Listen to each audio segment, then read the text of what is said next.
Hello को creators of reality. मैं हूं हर्ष और आप देख रहे हैं बीइंग इंफिनिटी। स्वागत है आपका एपिसोड 2 में, which is any event can have multiple interpretations. क्या मतलब हुआ इसका? मतलब कोई भी घटना जो घटती है उसको आप अलग अलग वेज में समझ सकते हो और कोई भी एक वे समझने का 100% सही है 100% गलत नहीं होता। It just depends on point of view. तो इसको समझने के लिए मैं आपको एग्जांपल दूंगा और बहुत ध्यान से सुनिएगा। अगर ये आपको समझ में आ गई बात तो आपकी लाइफ चेंज हो जाएगी। सच बता रहा हूँ, मेरी लाइफ इस कंसेप्ट के इस अंडरस्टैंडिंग के बाद चेंज हुई पूरी तरीके से। तो एग्जांपल लेते हैं कि मान लो आपका एग्जाम का रिजल्ट आया और आपको जो कॉलेज में एडमिशन चाहिए थी उसके लिए जितने मार्क्स लगते थे उतने आपको नहीं मिल रहे और आपके एक्सपेक्टेशंस से कम मार्क्स मिले। आपको लग रहा था आपने अच्छी पढ़ाई की है और अच्छा पेपर गया बट नहीं गया। तो अब क्या? तो ज़्यादातर जो कंडीशन रिस्पॉन्स होता है जो ज़्यादातर लोग करते हैं कि अरे मैं तो फेलियर हूँ, मेरा नहीं हुआ, मैंने तो मेहनत किया फिर भी मेरा नहीं हुआ, मतलब मैं इसके लायक नहीं हूँ, मैं इस कॉलेज के लायक नहीं हूँ, मैं नहीं कर पाया, मेरे दोस्त लोग सब मेरे से आगे निकल जाएंगे, अब मेरी लाइफ का कुछ नहीं हो सकता, अच्छे कॉलेज में अच्छी जॉब लग सकती, अगर मेरे को जो कॉलेज लगेंगे उसमें अच्छी जॉब नहीं लगेंगी मेरे को, अब मेरा क्या होगा, अब मैं कुछ भी नहीं कर सकता, लाइफ बर्बाद है। ठीक है, यू गेट द पॉइंट कि एक डिप्रेसिंग और एक फ्रस्ट्रेशन वाला जो एटीट्यूड होता है। तो ठीक है, ये पहले आपका मान लो कंडीशन रिस्पॉन्स था, लेकिन अगर आपको ये याद आया अरे हाँ मैं तो अलग वे से भी इंटरप्रेट कर सकता हूँ ये चीज़ को। ठीक है, तो सेकंड इंटरप्रिटेशन आप ऐसे इंटरप्रेट कर सकते हो कि हाँ यार मैंने मेहनत तो किया था फिर भी मेरा नहीं हुआ और बाकी लोगों का तो हुआ। इसका मतलब उनको जरूर कोई ऐसी बात मालूम होगी जो मुझे नहीं मालूम थी, है ना। मतलब मे भी कोई स्ट्रेटेजी होगी पेपर सॉल्विंग की, या कोई उनको ऐसी कोई ट्रिक मालूम होगी जो मेरे को नहीं मालूम थी, कोई स्ट्रेटेजीज ऐसी जो मान लो जो एकदम पेपर सॉल्विंग में काम आती, जिसका नॉलेज से इतना कनेक्शन नहीं है और थियरी से इतना कनेक्शन नहीं है। तो क्यों ना मैं रिपीट करूँ और इस बार मैं ज़्यादा इस बार स्ट्रेटेजीज पे ध्यान दूँ और ऐसे लोगों से बात करूँ जो कि इसमें सक्सेसफुल हुए, जो रैंकर्स हैं उनसे मैं बात करूँ, मैं इसको प्रोसेस को थोड़ा समझूँ और इस बार सिर्फ ज़्यादा क्वेश्चन सॉल्विंग पे ध्यान दूँ, पेपर सॉल्विंग पे ध्यान दूँ। तो अब मेरी प्रोबेबिलिटीज बढ़ जाएगी सिलेक्ट होने की और अब मेरे पास एक एडवांटेज भी है कि मेरे को एक्सपीरियंस है इस पेपर का, इसमें कैसा टाइप का आता है क्या आता है। ठीक है, तो अब मैं एक साल वापस कर सकता हूँ। ठीक है ना, क्या होगा एक साल में लेट हो जाऊँगा बट मेरे को एक ये तो है कि मैंने ट्राई किया और मैंने अपना 100% दिया। ठीक है, एक ये इंटरप्रिटेशन हो सकता है। अब और क्या इंटरप्रिटेशन हो सकता है? आप बोल सकते हो क्यों ना मैं उन लोगों से पूछूं जो कि इतने अच्छे कॉलेज से नहीं थे लेकिन फिर भी आज उनकी जॉब अच्छी है और उनकी लाइफ अच्छी है, वो खुश है अपनी लाइफ में और अच्छा कुछ कर रहे हैं, ढंगा कर रहे हैं। तो क्यों ना मैं ऐसे लोगों से बात करूं और उनसे पूछूं कि आपका क्या माइंडसेट है इसको लेके, आपने क्या किया था जब आपने भी सोचा था कि यार मैं तो अच्छे कॉलेज में लग जाऊंगा बट आप नहीं लग पाए। तो अगर आपने ऐसे 5-6 लोगों से भी बात करिए तो आपको समझ में आएगा अच्छा इतनी ज़्यादा कॉलेज इंपॉर्टेंट नहीं है जितनी स्किल्स इंपॉर्टेंट है। मतलब बेसिकली कंपनी को चाहिए क्या कि आप उसको वैल्यू प्रोवाइड कर पाओ। अगर आप उसको अच्छी वैल्यू प्रोवाइड कर रहे हो जो बेसिकली आपकी स्किल्स आएंगी तो फिर आपके कॉलेज इतनी मैटर नहीं करेंगी। हाँ ऑब्वियसली कॉलेज एक हद तक मैटर करती है, वो आपको एक ब्रांड नेम देती है जो एक आपको एक एडेड एडवांटेज देता है कि हाँ ये तो एक होशियार है तो ये ऑलरेडी अच्छे स्किल्स रखता हूँ। लेकिन जरूरी नहीं है ना, अगर मैं पूरा टाइम अपना कॉलेज का उसमें दे दूँ, स्किल बिल्डिंग पे ध्यान दूँ और फिर तो मेरे को जॉब अच्छी मिलनी चाहिए, उस लेवल की जॉब मिलनी है जो मैं अच्छे कॉलेज में जाके मिलती थी। क्यों मैं अपना एक साल बर्बाद करूँ और मैं वो कॉलेज के पीछे भागूँ, ब्रांड नेम के पीछे? क्यों ना मैं अपना पूरा फोकस स्किल बिल्डिंग पे लगा दूँ। ठीक है, ये हो सकता है एक इंटरप्रिटेशन। अब और क्या इंटरप्रिटेशन हो सकता है? ये हम क्यों डिस्कस कर रहे हैं पहली बात में इंटरप्रिटेशन? क्योंकि interpretations is basically exploring the mind, exploring the life. ठीक है, तो चौथा इंटरप्रिटेशन ऐसा हो सकता है कि यार मैंने मेहनत तो बहुत किया था और बाकी लोगों ने भी मेहनत किया लेकिन सबका हुआ नहीं। क्यों नहीं हुआ? क्योंकि इतना कॉम्पिटेटिव एनवायरमेंट है, सीट्स लिमिटेड है। तो अब अभी नहीं हो रहा है, मेरा एडमिशन में इतनी मेरे को दिक्कत चाहिए, तो जब जॉब की बारी आएगी तब तो और होशियार लोग रहेंगे और उसमें भी कॉम्पिटिशन रहेगा जॉब्स को लेके। और उसके बाद जब मैं जॉब लग भी जाती है तब वहाँ पे और एक कॉम्पिटेटिव एनवायरमेंट रहेगा एक फर्दर प्रमोशन के लिए, ऐसे मैनेजर की जॉब के लिए या उसकी जॉब के लिए एक्सेट्रा। तो क्या मेरे को इसमें जाना है इस फील्ड में, इस कॉम्पिटेटिव एनवायरमेंट में क्या मैं सस्टेन कर पाऊंगा?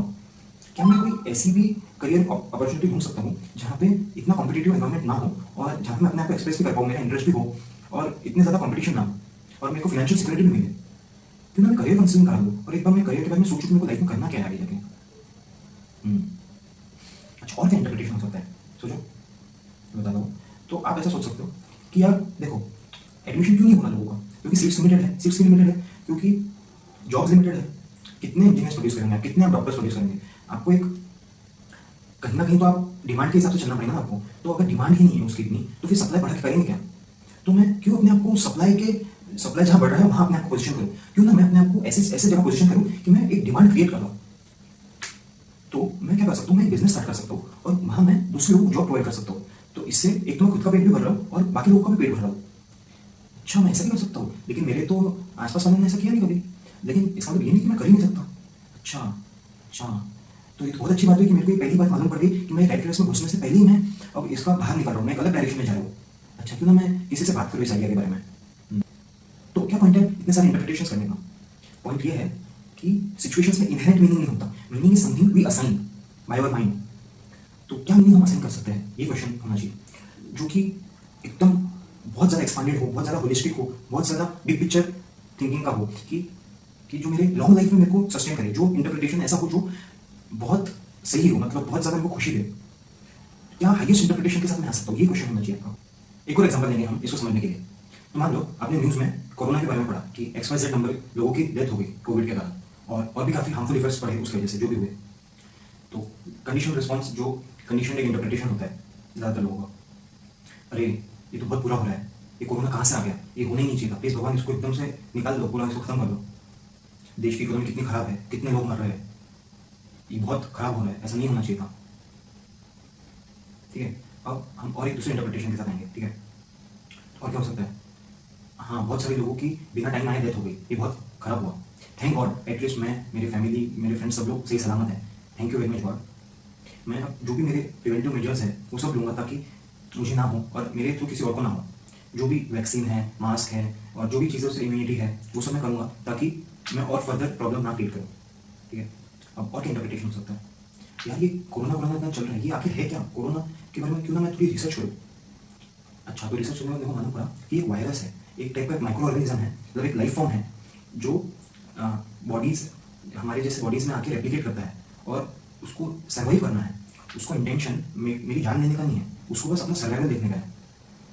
तो ये जो एक इमेज बन गई है कोरोना की, कि कोरोना से हम मर रहे हैं, कोरोना से लोग मर रहे हैं, तो ये एक्चुअली एक मार्केटेड इमेज है। कोरोना को बस बात यह है कि हम उसको एक इम्यून नहीं हो पाए, हमारी बॉडी उसको अच्छे से एक्सेप्ट नहीं कर रही है, लेकिन फिर भी कई सारे ऐसे ऑर्गेनिजम्स हैं, बैक्टीरिया है जिसको हमारी बॉडी एक्सेप्ट कर चुकी है। तो हम उसको एक नेगेटिव वे में ना लेके एक हेल्दी एटीट्यूड रख सकते हैं उसको लेके, मतलब बल्कि उसको एक विलन की तरह देखने के बजाय एक जो वो है लाइफ फॉर्म, जैसे हम भी एक लाइफ फॉर्म है, तो उसको वैसे ही देख सकते हैं। और नेचर के पॉइंट ऑफ व्यू से देखा जाए तो नेचर ह्यूमंस में और वायरस में फ़र्क नहीं करता। तो ये एक हमारी एक बहुत ही एरोगेंसी है कि हम क्या चाहते हैं भगवान से कि बस आप हमारा ही ध्यान रखो। ठीक है, लेकिन भगवान तो सबके बारे में सोच रहे हैं ना। तो ये एक इंटरप्रिटेशन हो सकता है। और क्या इंटरप्रिटेशन हो सकता है इसका? एक ये हो सकता है कि हाँ, ये बहुत ओवरवेलमिंग सिचुएशन है, हमको नहीं मालूम आगे क्या होगा, और सिचुएशन है खराब तो है, मतलब एक आउट ऑफ हैंड जा रही है, लेकिन अगर एक इवोल्यूशनरी पर्सपेक्टिव से देखा जाए तो ये एक नॉर्मल सी चीज़ है। मतलब पास्ट में भी पेंडेमिक होके गए हैं, और ये भी पेंडेमिक हमेशा नहीं रहने वाला, कुछ सालों बाद ये चले जाएगा और हम इसको ओवरकम कर लेंगे। वैक्सीन वैसे भी आ गई है। तो अगर मैं इसमें हेल्प नहीं कर रहा हूँ सिचुएशन में, अगर मैं डॉक्टर नहीं हूँ, अगर मैं साइंटिस्ट नहीं हूँ, तो फिर मैं इसके बारे में सोच के ज़्यादा क्यों मैं अपना दिमाग खपाऊँ, है ना? क्यों ना मैं इसमें अपॉर्चुनिटीज़ ढूंढूँ, जैसे क्यों ना मैं कुछ सेल्फ डेवलपमेंट के लिए करूँ, क्यों ना मैं कुछ रीडिंग करूँ, क्यों ना मैं अपने आप को ऐसा कुछ बनाऊँ इस टाइम में जहाँ मेरे को इंट्रोस्पेक्शन करने का मौका मिल रहा, सेल्फ रिफ्लेक्शन करने का मौका मिल रहा, कॉन्टेम्पलेशन करने का मौका मिल रहा। तो क्यों ना मैं इसमें अपने लाइफ को थोड़ा डिज़ाइन करूँ, अपने वैल्यूज़ देखूँ और देखूँ कि आगे को कैसा लाइफ डिज़ाइन करनी है ना? और इससे हम क्या सीख सकते हैं ये भी हम थोड़ा सोच सकते हैं। एक हमको एक सीधी सी बात समझ में आ रही है जो एकदम एकदम क्लियर कट है कि अब हमको थोड़ा हेल्थ पे ज़्यादा फोकस देना है। हमको समझ में आ रहा है कि यार मटेरियल वेल्थ एक्यूमुलेट करने से हमारे प्रॉब्लम्स नहीं सॉल्व होंगे, हमको पहले अपने हेल्थ का ध्यान रखना है, सबसे इंपॉर्टेंट है। तो देखा आपने, आप एक से ज़्यादा वे से इंटरप्रेट कर सकते हो, 2, 3, 4, 5, 6, 7, 8, 9, 10 एंड इवन बियॉन्ड। और ये तो सिर्फ हमने 2 इवेंट लिए, ठीक है? ऐसे इन्फिनिट इवेंट्स आपके लाइफ में, आप वो हर इवेंट को अलग अलग वे से इंटरप्रेट कर सकते हो और सबको एक कंबाइन करके एक पजल, आप ऐसा समझ सकते हो कि लाइफ एक पजल है और आप उसको समझ रहे हो। आपका काम है कि इसको पूरा समझना और उसको अच्छे से पजल के साथ खेलना और अच्छे से लाइफ को फुल्ली जीना। तो ऐसे इंटरप्रिटेशन के साथ आओ जो आपको ज़्यादा से ज़्यादा खुशी दे, ज़्यादा से ज़्यादा पीस ऑफ माइंड दे और आपको एक्सप्लोर करने पे मजबूर कर दे लाइफ। अब एक डिस्टिंक्शन क्रिएट करना चाहूँगा पॉजिटिव थिंकिंग और coming of the different interpretations. तो ट्रेडिशनल पॉजिटिव थिंकिंग क्या होती है कि अच्छा सोचो तो अच्छा होगा, तो ये कुछ अलग है। मैं क्या बोल रहा हूँ, आपको अच्छा सोचने की जरूरत नहीं है। जब आप एक अलग वे से कोई चीज़ को देखते हो तो प्रॉब्लम अपने आप में रिजॉल्व हो जाती है, वो प्रॉब्लम बचती नहीं। इसका मतलब अच्छा हो जाएगा नहीं, अच्छा ही हो रहा, ऑलरेडी अच्छा ही है सब कुछ। जब हम चीज़ों को अलग वे से देखते हैं, जब हमारा पर्सपेक्टिव चेंज करते हैं, तो अगर आपको एबिलिटी को एक्टिवेट करना है तो आप क्या करें, आपको अलग अलग लोगों को सुनना होगा, अलग अलग लोगों के विचारधारा देखनी होगी और फिर ये एक्सेप्ट करना होगा कि मैं हमेशा राइट नहीं रहता, कभी कभी मैं राइट रहता हूँ, कभी कभी मैं रॉन्ग रहता हूँ। मेरे को अपने आप को मैं गलत भी हो सकता है, इसके लिए ओपन रहना होगा।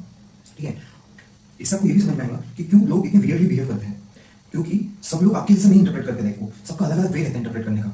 मतलब कि सारे लोग अलग अलग वे से, अलग अलग अंडरस्टैंडिंग से रियलिटी को देख रहे हैं, सबके पास एक्सपीरियंसेस अलग है, तो उनके एक्सपीरियंसेस ने उनकी अंडरस्टैंडिंग शेप की, उनकी साइकी शेप की है।